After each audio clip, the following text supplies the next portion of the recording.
झारखंड के छात्रों का सब्र अब टूटा जा रहा है।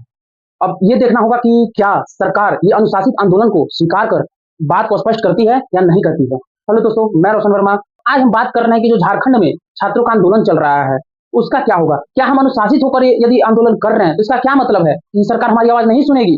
क्या हमें जंतर-मंतर जैसा व्यवहार करना होगा कि एक छात्र आंदोलन को एक पॉलिटिकल रूप दिया गया? क्या हमें वैसे करने की जरूरत है? क्या हमारे में ये गलती है? क्या झारखंड के छात्र ये गलती कर रहे हैं कि किसी राजनीतिक पार्टी को उसमें इंक्लूड नहीं होने दे रहे हैं, उनका उसमें जो है एक राजनीति प्रभाव नहीं पड़ने दे रहे हैं? क्या ये गलती है? क्या हमें अपने सरकारों से बात सुनवाने के लिए क्या राजनीति पार्टी का दखल अंदाजी जरूरी है? हमारी आखिर बात सुनी क्यों नहीं जा रही है? ना ही सरकार खुल के इस बात को स्पष्ट कर रहा है, ना ही खुल के इस मुद्दे पे बात कर रहे हैं। आखिर बात क्या है? क्या हम अनुशासित हैं? यही हमारी गुनाह है? क्या हम अनुशासित होकर आंदोलन कर रहे हैं? क्या हमारी यही गुनाह है? क्या हमें भी उग्र होकर के आगे बढ़ना होगा, तब जाकर के सरकार हमारी बात सुनेगी? तो आप सभी से यही रिक्वेस्ट है कि कृपया करके हमारी जो भी मांगे हैं, कोई खास मांगे तो नहीं है, हम साल-साल भर तैयारी करते हैं, दिन-रात एक कर देते हैं और क्या पता चलता है पेपर लीक हो गया कहीं पे, क्या पता चलता है कि कहीं इतने में सीट बिक गया। आखिर बात क्या है? क्या हमारा इतना भी अधिकार नहीं है? कहते हैं कि भारत एक बहुत बड़ा लोकतांत्रिक देश है, लेकिन मैं आप सबों से पूछना चाहता हूं कि क्या छात्र का ये भी अधिकार नहीं है कि वो बस एक निश्चित और एक निश्चित समय सीमा के अंदर और एक पारदर्शिता रूप से एक एग्जाम का भी बात उठा सके? क्या उसका ये भी अधिकार नहीं है कि वो एक एग्जाम ऐसा दे सके जिसमें किसी भी तरह का कोई विवाद ना आए? क्या ऐसा भी अधिकार नहीं है? हर बार कहीं ना कहीं ये देखा जाता है झारखंड में कि कभी पेपर लीक हो गया। अरे भाई, क्या बात है? आखिर हमारा अधिकार कहाँ है? हम लोग कहाँ जाएं? क्या एक गरीब परिवार का फैमिली का जो बच्चा आता है, उसका क्या पढ़ने का अधिकार नहीं है? उसका आगे बढ़ने का अधिकार नहीं है? आखिर आप क्या तय करना चाहते हैं? ना ही इतना इतना दिन से शांतिपूर्ण आंदोलन चल रहा है, इसमें कई पार्टी आकर के शामिल होना चाहे, लेकिन हमने पार्टियों को शामिल नहीं किया कि हम इस आंदोलन को किसी राजनीतिक पार्टी का रूप नहीं देना चाहते थे। लेकिन यदि ऐसा नहीं हो रहा है, हमारी बात नहीं सुनी जा रही है, तो क्या हमें ऐसा ही करना पड़ेगा? ये बात सरकार से इसका स्पष्टीकरण लेना बहुत जरूरी है कि क्या इस तरह का विवाद करना या फिर जैसे जंतर मंतर पे नारे लग रहे थे, देश विरोधी नारे लग रहे थे, क्या वैसे ही नारे लगेंगे तो लोग सुनेंगे? क्या वैसे ही नारे पे सरकार सुनेगी?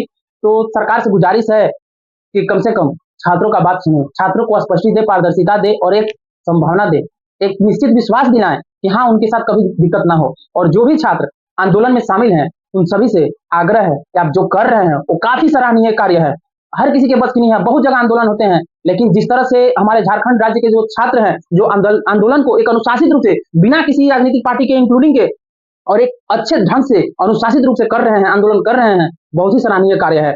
और आप सबों से भी गुजारिश है, जो भी छात्र हैं, कि आप एक अनुशासित ढंग से ही करें, क्योंकि सरकार आज नहीं तो कल जरूर सुनेगी। और मैं आप सबों से भी, जो इस वीडियो के दर्शक हैं, आप सभी से भी पूछना चाहूंगा, क्या छात्रों का मांग गलत है? क्या छात्रों के हित में सरकार को सामने आकर के बोलना क्या जरूरी नहीं है? क्या सरकार को इतना भी दायित्व नहीं, ये भी दायित्व नहीं बनता है कि वो छात्र के पक्ष में या छात्र के लिए कुछ टाइम निकाल करके उनके लिए कुछ बात कर सके? कहा जाता है कि युवा अवस्था देश का रीढ़ का हड्डी होता है, और जब यही परेशान है, यही तंग है, यही अपने जीवन का निश्चित टाइम, अपना निश्चित एक गोल नहीं देख पा रहा है और अपने लिए सोच नहीं पा रहा है, तो क्या विकसित हो पाएगा? क्या हमारा राष्ट्र विकसित हो पाएगा? क्या हमारा राज्य विकसित हो पाएगा जब हमारा युवा अवस्था के जो छात्र हैं वही जब परेशान रहेंगे?